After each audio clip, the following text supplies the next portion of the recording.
오늘도 수요 예배로 영광 돌리는 귀한 성도들에게 하나님의 크신 은혜가 함께하기를 주님의 이름으로 축복합니다. 사람은 살아가면서 누군가의 영향을 받게 되는데요. 그런데 누구를 따라다니며 누구를 본받느냐에 따라서 그의 인생이 확연히 달라집니다. 오늘 본문 17절에 보면 형제들아 너희는 함께 나를 본받으라. 그리고 너희가 우리를 본받은 것처럼 그와 같이 행하는 자들을 눈여겨보라 라고 말합니다. 사도 바울은 아주 자주 이러한 말씀을 행하고 있습니다. 예를 들면 고린도전서 4장 16절에 그러므로 내가 너희에게 권하노니 너희는 나를 본받는 자가 되라. 또 고린도전서 11장 1절에도 보면 내가 그리스도를 본받는 자가 된 것 같이 너희는 나를 본받는 자가 되라 라고 말합니다. 데살로니가전서 1장 6절에도 또 너희는 많은 환난 가운데서 성령의 기쁨으로 말씀을 받아 우리와 주를 본받은 자가 되었으니 라고 말합니다. 참 놀랍고 경이로운 요구이며 또 말씀이죠. 자, 나를 본받으라 라는 이 말 속에는 우리가 요즘 즐겨 사용하고 잘 듣는 나를 멘토 삼아라 이러한 이야기와 다를 바 없죠. 우리가 각 분야에서 나름대로 성공적인 삶을 살기 위해서는 멘토가 있어야 된다라는 그런 말을 많이 들어요. 이 멘토란 선생님 또 아니면 후원자 이러한 의미를 가지고 있는데 사실 이 멘토란 그러한 단어는 더 깊은 뜻을 가지고 있습니다. 이 멘토란 말의 유래는 다음과 같은데요. 주전 1200년경 그리스의 이타이카 왕국의 왕 오디세이가 트로이 전쟁을 떠나면서 자기의 가장 귀한 아들 텔레마쿠스를 자기의 절친한 친구에게 맡깁니다. 그 친구의 이름이 멘토예요. 그 오디세이가 이 트로이 전쟁을 무사히 잘 마치고 돌아오는 과정 속에서 이 멘토, 이 자기의 친구 멘토는 자기의 아들의 친구가 되어지고 또 선생님과 아버지가 되며 또 스승이 되어서 자기 아들을 잘 양육하고 교육하고 그리고 그를 키웠어요. 오디세이가 트로이 전쟁을 마치고 10년 만에 돌아오고 자기의 아들을 보니까 너무나 당당하고 늠름하고 매력 있게 잘 성장이 있었어요. 그것은 이 아버지가 전쟁에 나간 이 시간에 이 아들을 책임지고 그를 잘 키웠던 자기의 친구 멘토 덕분이었습니다. 결국 그때부터 이 멘토라는 말은 지혜와 믿음과 사랑과 꾸준함을 가지고 아버지처럼 스승처럼 이끌어주는 격려해주는 그러한 사람과 동의어로 사용되어지고 있습니다. 자, 우리가 하나님 안에서 믿음으로 성공적인 삶, 하나님이 인정하시는 그런 믿음의 삶을 살아감에 있어서 필요한 분이 바로 멘토예요. 자, 그러면 우리가 이 땅을 살아가면서 우리의 삶의 가장 아름다운 완전한 멘토가 누구냐? 그분은 다른 말이냐? 예수 그리스도겠죠. 예수 그리스도가 우리의 삶의 완전한 멘토입니다. 자, 그런데 그 예수 그리스도가 아닌 사람으로서 오늘 본문의 바울은 나를 본받으라 라고 강조하고 있습니다. 이제 바울이 나를 본받으라고 했던 이유가 뭘까요? 이 빌립보 교회 성도들에게 나를 본받으라 라고 했던 이유가 뭐며 나를 본받으라는 이 말의 의미는 과연 무엇입니까? 자, 바울이 빌립보 교회 성도들에게 나를 본받으라 했던 이유는 이 빌립보 교회 내에 율법주의자들이 들어와서 성도들을 미혹하고 있기 때문에 그래요. 자, 우리 17절 말씀을 우리 함께 같이 읽어보시겠습니다. 형제들아, 너희는 함께 나를 본받으라. 그리고 너희가 우리를 본받은 것처럼 그와 같이 행하는 자들을 눈여겨보라. 아멘.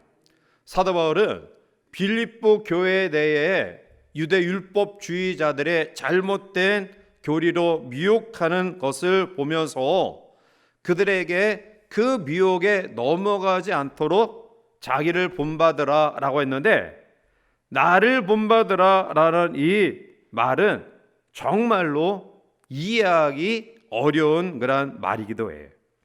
자, 나를 본받으라. 만약 여러분 주변에 우리 권사님이나 장로님이 나를 본받으라 라고 이야기하면 우리가 또 수용하고 또 받아들이기도 하지만, 뭐가 잘났다고 자기를 본받으라고 그래? 아마 이러한 이야기를 하기도 할 거예요. 사실 아주 완벽한 삶을 산다 할지라도 다른 사람에게 나를 본받으세요라고 말하기란 쉽지 않아요. 이것은 굉장히 어려운 말이에요. 그런데 사도 바울이 나를 본받아라 이렇게 이야기했던 것이 과연 그가 교만했기 때문일까요? 아니면 자기의 삶을 과시하기 위해서 나를 본받으라고 했을까요? 자, 여기서 바울이 나를 본받으라고 이야기한 것은 자기를 과신해서 한 말이 아니라 흔들리는 빌립보 교회 성도들에게 바울의 믿음을 본받으라는 거예요.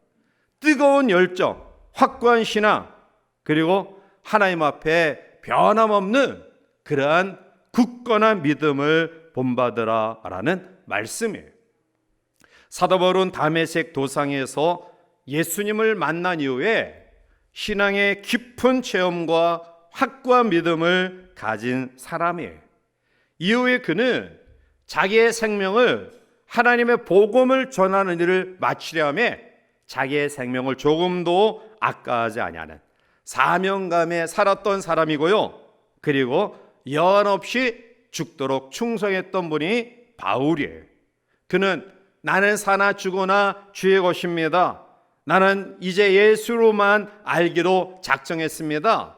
이러한 고백을 하면서 그는 뜨거운 믿음의 열정을 가지고 지금까지 살아왔어요.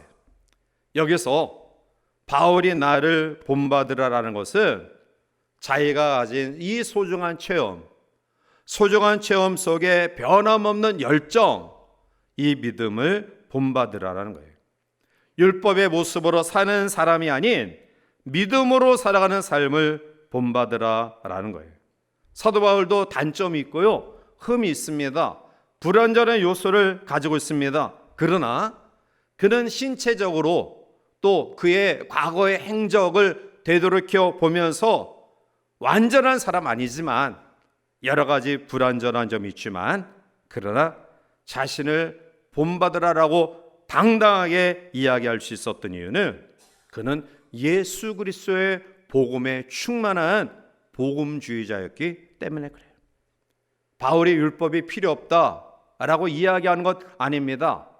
사도 바울은 이 율법은 우리가 점진적인 구원, 즉 중생에서 거듭난 사람이 하나님 앞에 영화 완전한 단계에 나아가는 과정 속에, 이 성화의 과정 속에 율법은 필요하다. 율법이 필요 없다. 율법 폐기론자, 율법 무용론자가 아니에요. 믿음으로 구원을 받고 그리고 하나님 앞에 중생 성결 영화의 단계 과정 속에 이 율법은 우리의 삶을 좀 더 성결하게 하는 그러한 디딤돌이 된다라고 이야기하고 있는 것이지, 그가 율법 무용론주의자는 결코 아니에요. 사도 바울이 여기서 나를 본받으라고 이야기한 것은 믿음을 본받으라라는 거예요. 다메섹 도상에서의 체험적인 신앙, 그 외에 변함없는 열정을 가지고 오직 사명에 입각하여 죽도록 충성하는 자신을 본받았으면 좋겠다. 율법을 통하여 흔들리지 말아라. 구원에 대한 확신이 흔들려서는 안 된다. 율법도 우리가 행해야지 구원받는다, 이것은 아니다. 구원은 믿음으로 받고 믿음으로 구원받은 성도가 율법을 통해 하나님 앞에 점진적인 구원, 성화를 이뤄가는 과정 속에 필요한 것이다. 이 믿음, 복음적인 믿음을 본받으라라는 거예요. 사실 사도 바울은 오늘 우리에게 있어서 아주 본질적이고 원색적인 이러한 부탁과 교훈이 조금 어리석게 보일 수도 있어요. 바울이 주창하는 그의 삶의 행적을 우리가 따라간다는 것은 사실은 쉽지 않아요. 그럼에도 불구하고 그가 세상의 지혜로움보다 하나님을 믿는 어리석음이 더 낫다라는 확신을 가지고요, 믿음으로 사는 삶이 얼마나 복된 삶인가를 보여주고 있는 거예요. 우리가 세상에서 아무리 똑똑하다 할지라도, 그러나 조금 모자란 것 같아도 믿음으로 살아가는 삶이 행복해요. 그것이 복된 삶이에요. 자, 따라서 우리는 성공적인 삶을 살기 위해서는 이러한 멘토가 있어야 돼요. 서두에도 말씀드렸지만 예수 그리스도가 우리의 가장 완전한 멘토고요, 그리고 오늘 바울이 나를 본받으라 라고 이야기하고요, 그리고 17절 하반절 말씀 가운데 오면 너희가 우리를 본받은 것처럼 그와 같이 행하는 자들을 눈여겨보라. 그와 같이 행하는 자들, 오늘 사도 바울은 이 빌립보스를 통해서 크게 두 명의 본받을 사람을 소개하고 있죠. 하나는 디모데와 또 하나는 에바브로 디도예요. 디모데의 이름 뜻은 하나님을 높이는 자라는 뜻입니다. 디모데는 사도 바울이 양육한 그러한 후배고요, 그리고 영적인 동력자예요. 우리가 잘 알듯이 디모데는 헬라 아버지와 유대 어머니 사이에 태어난 그러한 사람이죠. 자, 그 당시 헬라 사상은, 헬라 철학, 이것은 자본주의, 즉 세속적인 성공을 추구하는 의식을 가진 사람들이에요. 따라서 아버지는 디모데가 헬라 사람인 자기처럼 헬라 철학에 능통하고 요즘 이야기하면 세속적인 뛰어난 인물이 되기를 소원했을 거예요. 그런데 어머니, 유대 여인인 어머니는, 유니게는 바로 헬라 철학 사상을 가진 것보다 바로 그 여인이 가졌던 믿음의 경건한 신앙인으로 세워지고 또 쓰임받기를 원했을 거예요. 아마 디모데는 이러한 가운데서 갈등을 많이 느꼈을 거예요. 오늘 현대를 살아가는 우리들이 동일하게 갈등을 겪는 것처럼 세속적인 성공을 우선시해야 될 것인가, 아니면 이 세상을 거슬러 역류하며 거룩하고 성별된 삶을 사는 것이 하나님 앞에 마땅할까? 헬라 철학과 유대 이 종교 사이에 끊임없는 갈등이 있었을 텐데요, 그는 우리가 잘 알듯이 외조모 로이스 어머니 유니게의 이 유대 신앙을 이어받고요, 경건한 삶으로 세워지고, 그리고 그의 그 인격과 성품과 믿음이 바울에게 인정받아서 바울의 영적 아들, 바울의 동력자로 마지막까지 바울과 함께하는 복음의 동력자로 세워져요. 그를 본받으라. 또 한 사람은 에바브로 디도죠. 에바브로 디도는 빌립보서 2장과 4장에 나타나고 있듯이 바로 로마 옥중에 있는 바울을 끊임없이 수발했던 사람이고요, 책임 있게 그 수행을 감당하고 바울이 전한 소식을 빌립보 교회에 전달했던 바울의 충직한 동력자예요. 빌립보서 2장 25절을 보면 바울은 에바브로 디도를 향하여, 우리가 이미 살펴봤지만 내 형제다, 내 동력자며 나의 전우고 너의 사자며 나의 필요한 것을 공급해주는 일꾼으로 5가지 칭호를 붙이면서 그를 치하하고 있어요. 그리고 이러한 사람들을 존귀 여겨야지 마땅하다라고 강조하고 있죠. 오늘 우리 주변에 디모데 같은, 에바브로 디도 같은 그러한 신앙인이 있다면 참으로 행복할 것입니다.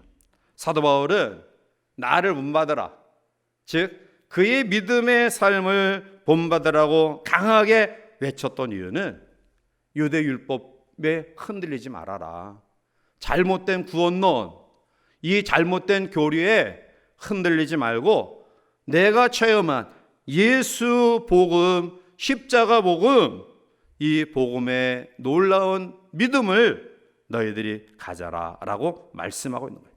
두 번째로, 오늘 사도 바울이 나를 본받으라고 이야기했던 이유는 십자가의 원수로 행하는 사람들이 있기 때문에 그래요. 자, 18절 말씀 가운데 우리 넘어가서 함께 읽겠습니다. 내가 여러 번 너희에게 말하였거니와 이제도 눈물을 흘리며 말하노니 여러 사람들이 행하느니라. 아멘. 사도 바울은 정말 듣기 싫을 정도로 복음에 대해서 계속해서 강조해요. 내가 여러 번 너희에게 말했다. 잔소리 같이 들리지만 여러 번 너희에게 이야기했다. 그리고 이제도 눈물을 흘리며 말한다. 여러 사람들이 그리스도의 십자가의 원수로 행하고 있다. 빌보 교인들 가운데는 십자가의 원수로 행하는 사람들이 있었어요. 바울이 여기서 우리에게 교훈하고 있죠. 십자가의 원수처럼 행하는 사람들이 불신자가 아니라는 거예요. 교회 내에 같이 믿음 생활하는 사람들 가운데에 십자가의 원수로 행하는 사람들이 있다라는 거예요. 교회에 가장 큰 해를 끼치는 사람은 교회 밖에서 핍박하는 사람들이 아니라 교회 안에 있는 엉터리 신자들이에요. 전쟁을 할 때 수많은 적군보다 더 무서운 게 경계해야 될 게 뭐냐면 한 명의 내통자예요. 배신자예요. 그것이 치명적으로 그 전쟁을 패배케 해요. 교회 밖에서 아무리 많은 사람들이 비난해도 교회가 흔들리지 않아요. 그런데 안타까운 것은 교회 내에 한 사람의 미꾸라지가 있으면 교회는 회복하기 어려운 상처를 입게 돼요. 오늘 한국 교회의 여러 가지 문제들 가운데 요인 가운데 하나는 교회 내에 꼴사나운 싸움과 분쟁과 다툼 때문에 구설수에 오르는 일이 비일비재하기 때문에 그래요. 교회가 세상에 대하여 도덕적 우월성을 잃어버리면 교회는 힘을 잃어버려요. 그리고 흔들리게 되어 있어요. 하나님의 복음 전파의 길이 막혀버립니다. 이것이 교회 밖의 문제가 아니라 교회 안에 있다라는 거예요. 십자가의 원수처럼 행하는 사람들, 하나님의 복음과 선교의 길을 막아버리는 사람들, 이러한 사람들이 교회 밖에서 교회를 비난하는 사람들이 아니라 교회 안에서 같이 믿음 생활하는 사람들이 이렇게 역이용당하고 있다는 거예요. 자, 그럼 구체적으로 십자가의 원수처럼 행하는 행동이 뭐냐? 바울은 19절에서 말씀하고 있죠. 첫 번째로는 물질을 우상으로 삼는 사람들이에요. 자, 19절 넘어가서 함께 옵니다. 그들의 마침은 멸망이요 그들의 신은 배요 그 영광은 그들의 부끄러움에 있고 땅의 일을 생각하는 자라. 아멘. 여기서 배라는 코일리아라는 헬라어 원어의 뜻은 식욕, 정욕, 음욕, 물욕, 이것을 의미해요. 그들의 신은 풀어서 이야기하면 식욕이다, 정욕이다, 음욕이다, 탐욕이다. 그게 그 사람들의 신이에요. 이것을 위주로 살아가면 그것을 신으로 섬기는 사람들이다라는 거죠. 그들의 신은 배요. 그것은 그들이 추구하고 그들이 만족하고 그들이 목표하는 삶의 목적은 먹고 마시고 입고 즐기는 데 있다라는 거예요. 그들의 신인 배에 충성합니다. 본능과 탐욕과 정욕을 쫓아 살아가요. 이러한 삶을 살았던 사람들이 결과가 황폐와 파멸로 빠진 이야기들을 우리는 성경에서 수없이 발견하게 돼요. 하나님 앞에 놀라운 장자의 축복을 상속받을 수 있었던 에서는 팥죽 한 그릇에 장자의 명분을 팔아버려요. 소돔과 고모라가 불과 유황으로 멸망받을 수밖에 없었던 이유는 그들 많은 사람들이 음욕에 가득한 그러한 모습들을 가지고 있었기 때문에 그래요. 이스라엘 민족이 끊임없이 하나님의 선민이었지만 그들이 불순종하고 하나님 앞에 징계와 책망을 받은 이유는 세상 것에 치우친 세속적인 욕심과 욕망이 그들이 있었기 때문에 그래요. 그들은 영적인 것에 전혀 관심이 없어요. 마음의 관심과 흥미는 전부 이 땅에 매여 있습니다. 진정한 관심사가 세상과 세상 일에 취해 있다라는 거예요. 그것이 바로 원수, 십자가의 원수같이 행하는 교회 안에 믿음을 가진 사람들 가운데도 이러한 모습을 가진 사람들이 있다라는 거예요. 누가복음 12장 우리가 잘 아는 어리석은 부자 이야기가 나오죠. 재물이 많은 부자가 이렇게 아주 마음 편한 넋두리를 해요. 누가복음 12장 19절에 또 내가 내 영혼에게 이르되 영혼아 여러 해 쓸 물건을 많이 쌓아뒀으니 평안히 쉬고 먹고 마시고 즐거워하자 하리라 하되, 여러 해 쌓아둔 물건을 보면서 이제는 만족해, 이제 이거 누리며 살아야지, 이러한 생각을 가지고 있었는데요, 그가 하나 모르는 것이 있었어요. 그래서 어리석은 부자의 이야기라고 이야기하는 거예요. 자, 그가 하나 모르는 것이 무엇이었느냐? 누가복음 12장 20절에 보면 하나님이 이르시되 어리석은 자여 오늘 밤에 내 영혼을 도로 찾으리니 그러면 내 준비한 것이 누구의 것이 되겠느냐 하셨으니, 부자 어리석은 이 사람은 영혼에 대해서 관심이 없었어요.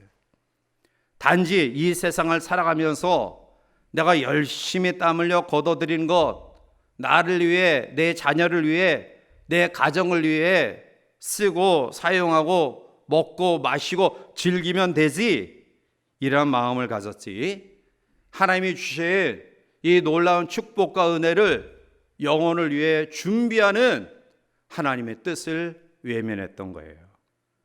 로마서 16장 18절에 이 같은 자들은 우리 주 그리스도를 섬기지 아니하고 다만 자기들의 배만 섬기나니 교활한 말과 아첨하는 말로 순진한 자들의 마음을 미혹하느니라 말하고 있습니다. 돈이면 무엇이든지 할 수 있어. 교회가 돈 없으면 아무것도 못해. 돈이 있어야지 선교도 하고 전도도 하고 구제도 할 수 있어. 미혹한 교활한 말이에요. 교회는 돈 위에 세워진 공동체가 아니고 물질 위에 세워진 공동체가 아니에요. 그 마음 속에 얼마나 하나님 앞에 영혼에 대한 준비하는 마음을 가지고 우리의 주어진 삶을 살아가느냐라는 올바른 믿음만 있으면 하나님이 우리에게 물질 주시고 건강 주시고 능력 주셔요. 교회가 물질 없어서 하나님 일 못한다? 그건 거짓말이에요. 믿음이 없어서 못하는 거죠. 물질이 없어서 못하는 거 아닙니다. 교회가 세상적인 어떤 힘이 없어서 영향력을 못 미친다? 그건 교활한 말이에요. 믿음이 없기 때문에 못하죠. 물질이 없고 세상적인 배경이 없어서 하나님 일을 못하는 것 아니에요. 교활한 말과 아첨하는 말로 순진한 사람들의 마음을 미혹한다. 그런데 그들은 자기들의 배만 섬기는, 그리스도를 섬기지 아니하는 사람들이에요. 오늘 교회 안에 십자가 원수처럼 행하는 사람들이 있어요. 세속적인 가치와 그리고 그 판단 기준에 의해서 하나님의 십자가를 가로막는 행위들을 가진 사람들이 있다. 오늘 우리가 그런 모습들을 가지고 있지는 않냐지. 나를 본받으라, 십자가의 원수처럼 행하는 사람들을 경계하라, 이 간절한 그런 교훈이 바울이 바로 빌립보 교회에 주신 말씀. 두 번째, 십자가의 원수로 행하는 자들이 어떠한 사람들이냐? 19절 그 다음 절에 보면, 그 다음 부분에 보면 그들의 부끄러움에 있고 부끄러운 영광을 취하는 사람들에게, 그 영광은 그들의 부끄러움이 있다라는 말은 부끄러운 일을 영광으로 안다라는 말이에요. 마지막 때가 되면 파렴치한 일을 하면서 털끝만큼의 양심의 가책도 느끼지 못하는 사람들이 늘어나요. 아니, 가책은 고사하고요, 오히려 잘못한 그 행위를 가지고 자랑스럽게 여기는 사람들이 있어요. 죄는 마땅히 하나님께서 수치로 결론 짓게 하셔요. 따라서 우리는 죄를 짓고 괴로워하고 하나님 앞에 갈등하는 모습을 가져야지, 그 죄를 짓고도 자랑으로 삼는 모습을 가져서는 안 돼. 제가 중고등학교 시절을 보내면서도 사실은 하나님이 좋은 마음을 저에게 주셔서 사실은 일탈하고 싶은 마음이 한 번도 없었어요.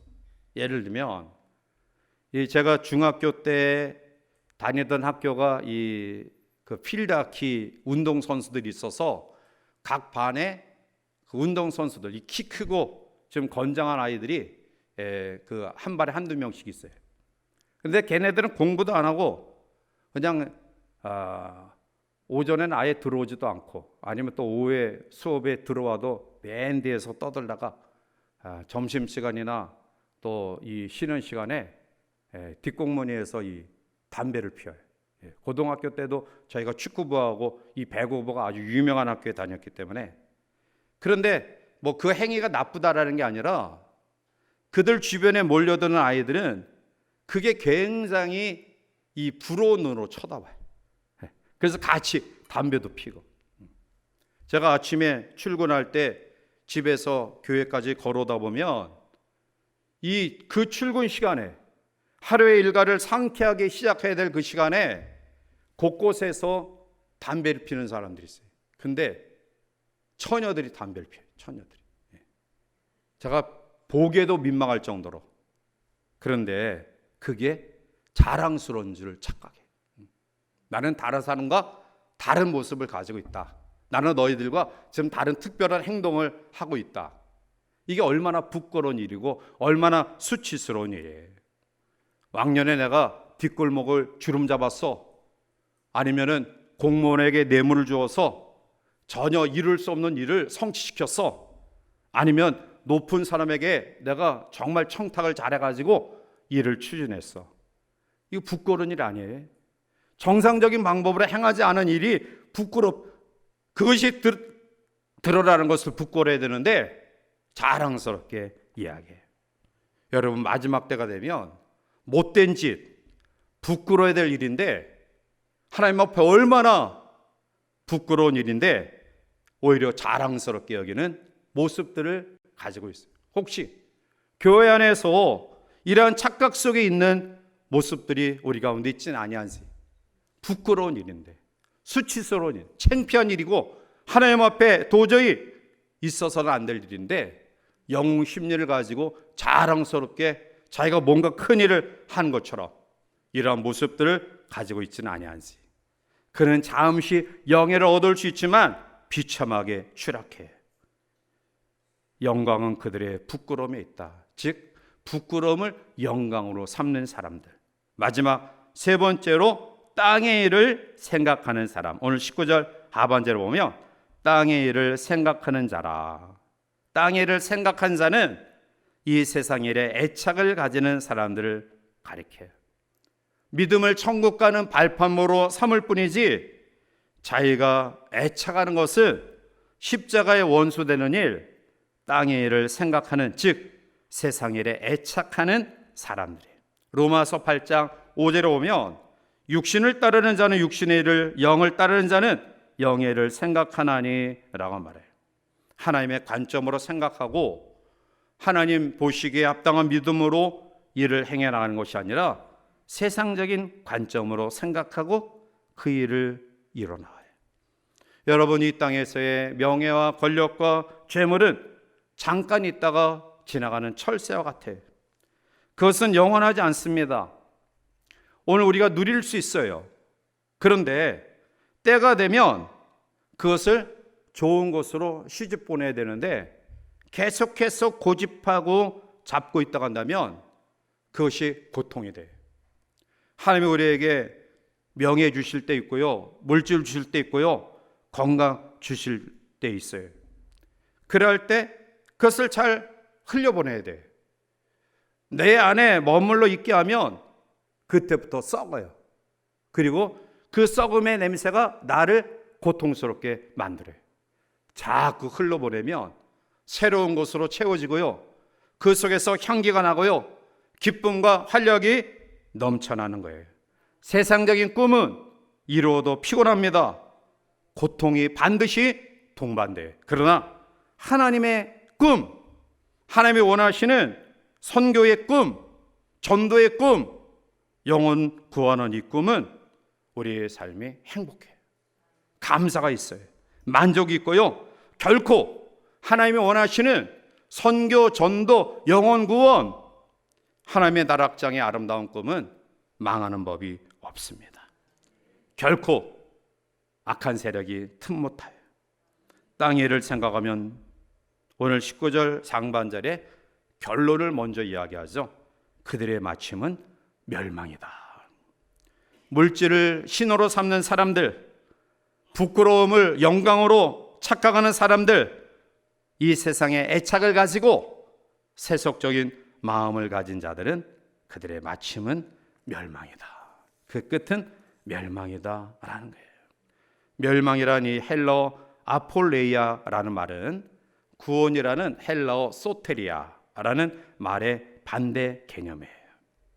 구원이 자유, 해방, 또 구출, 안전이라는 뜻이 있다고 한다면 멸망이란 의미는 그 반대로 생각하면 돼요. 그냥 얽매인 그러한 삶, 억압된 그러한 삶, 안전하지 못한 삶, 이것이 바로 멸망이에요. 고기를 잡는 사람들이 어항을 놓을 때 어항의 이 구조가 우리가 잘 알듯이 입구가 좁아요. 그런데 그 안에 고기들이 좋아하는 미끼를 잔뜩 넣어요. 그리고 그 물속에 그것을 잠기게 합니다. 물고기들이 미끼 냄새를 맡고 어항 속으로 들어와요. 그리고 아주 푹 먹는 재미에 빠져서 정신없이 먹다가 아차 하는 순간에 도망하려 하지만 출구를 찾지 못해요. 그냥 어항 속에 갇혀서 그 결과는 사람들의 매운탕거리로 종결되어져요. 세속적인 땅의 일을 생각하는 사람들, 푹 세상의 재미에 빠져요. 모으고 또 세우고 가지는 재미에 푹 빠져서 그것이 영원한 것처럼 착각하면서 그 재미에 푹 빠져 있지만 어느 순간에 우리가 그 상황을 종결되어지는 하나님의 심판의 선고가 주어졌을 때 아차 하고 돌이키려고 하지만 때는 이미 늦으리.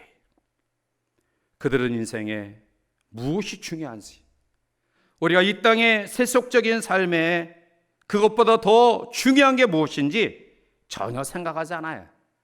자기의 배를 채우고 하나님을 섬기기보다는 세상 것에 취해서 부끄러움을 자랑으로 여기고 세상 땅의 일에 관심만 두고 살아가는 사람들이다.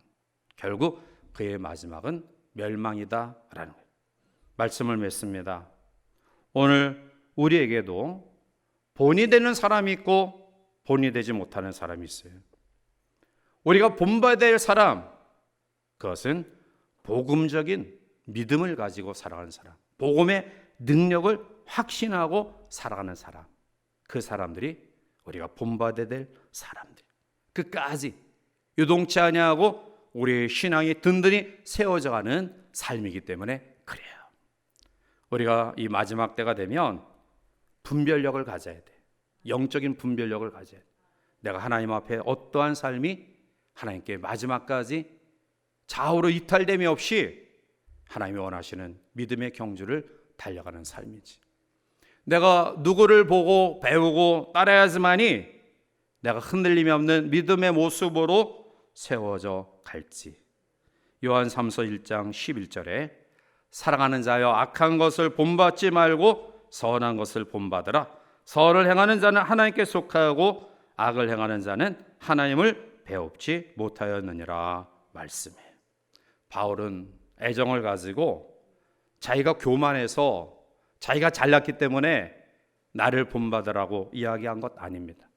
그가 체험한 예수, 다메섹 도상에서 만난 부활하신 예수, 그 예수님을 통해 자기가 깨달은 이 세상의 그 어떤 것보다 예수하는 지식이 가장 고상하다라는 이 믿음의 체험, 복음을 통해 구원받는 이 놀라운 진리, 그 속에서 경험되어지는 자유함과 행복과 기쁨, 천국의 소망이 너무나 소중한데 잘못된 교리로 이탈되게 유혹하는 사람들, 거기에 넘어가는 사람들 보니까 너무너무 안타까워서 나를 본받으라, 내가 체험한 믿음, 내가 지금까지 달려왔던 신앙의 열정, 이 모습을 본받으라 라고 간곡히 말씀하고 있는 거예요.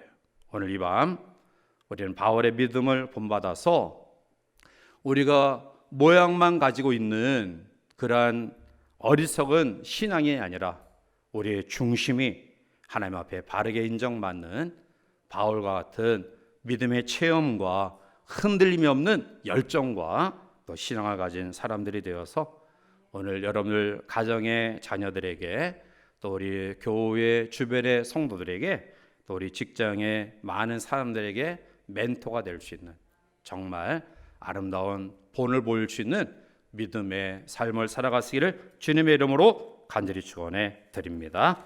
기도하시겠습니다. 걸어가시고 존귀하신 하나님, 바울이 눈물을 흘리며 나를 본받으라고 했던 교훈은 그가 잘나서 그가 가진 외적인 축출함에 대한 자부심 때문이 아니라 그의 외모는 초라하고 왜소하고 또 육신의 지별을 가진 병약한 사람이었지만 다메섹 도상에 체험한 예수 그리스도, 그 십자가 복음을 통한 가장 귀한 진리를 그가 사명에 입각한 모습으로 살아옴이 너무나 행복하고 고맙고 감사했기에 흔들리고 있는 빌립보 교회 성도들에게 바른 신앙을 또 바른 믿음을 가지도록 권고하기 위하여 말씀함을 깨닫습니다. 오늘 우리에게 주신 말씀임을 다시 한번 기억하고요, 우리 모두도 온전한 믿음에 우리의 자신을 세우고 세속적인 그러한 것에 부끄러움에 이 땅의 것에 얽매인 삶이 아닌 하나님 나라를 소망하며 단지 우리의 주어진 매 순간순간을 후회함이 없이 부끄러움이 없이 하나님의 영혼 구원한 일에 힘쓰는 하나님의 사람들로 축복하여 주시옵소서. 이제 여름 행사를 준비해 각 교육기관에서 우리 교육자들과 교사들이 준비를 시작합니다. 하나님, 우리 다음 세대들이 이 악한 세상 가운데서 성별된 삶으로 세워져 갈 수 있도록 수고하시고 준비하시는 교육자들과 모든 선생님들에게 지혜와 은혜를 주시고 우리 사랑하는 자녀 손들이 이제 코로나 이 모든 상황이 끝나는 이 첫 해에 하나님의 놀라운 은혜를 경험할 수 있도록 도와 주시옵소서. 하나님, 이 땅에 진정 안정과 평화를 주시고 우리 지체들 속에 아파하며 힘들어하며 경제 어려움 속에 영적인 곤비함 가운데는 주의 백성들을 주께서 채우시고 회복시켜 주시고 능력을 허락하여 주시옵소서. 예수님의 이름으로 기도하옵나이다. 아멘.